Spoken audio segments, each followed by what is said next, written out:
திமுக அரசை கண்டித்து அதிமுக சார்பில் திருப்பூரில் வரும் 25ஆம் தேதி ஆர்ப்பாட்டம் நடத்தப்படும் என்று அறிவிக்கப்பட்டுள்ளது.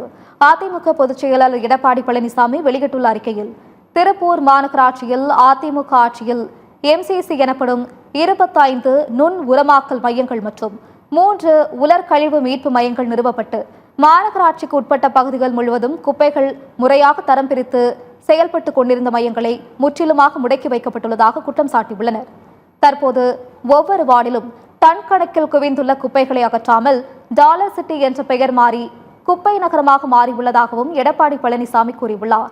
மேலும் தமிழ்நாட்டில் நடைபெற்று வரும் சிறப்பு தீவிர வாக்காளர் திருத்த பணிகளை முறையாக மேற்கொள்ளாத மாவட்ட நிர்வாகத்தை கண்டித்தும் உரிய நடவடிக்கை எடுக்காமல் வேடிக்கை பார்த்து வரும் திமுக அரசை கண்டித்தும் அதிமுக சார்பில் திருப்பூரில் முன்னாள் அமைச்சர் பொள்ளாச்சி ஜெயராமன் தலைமையில் குமரன் சிலை அருகே ஆர்ப்பாட்டம் நடைபெறும் என்றும் எடப்பாடி பழனிசாமி அறிவித்துள்ளார்.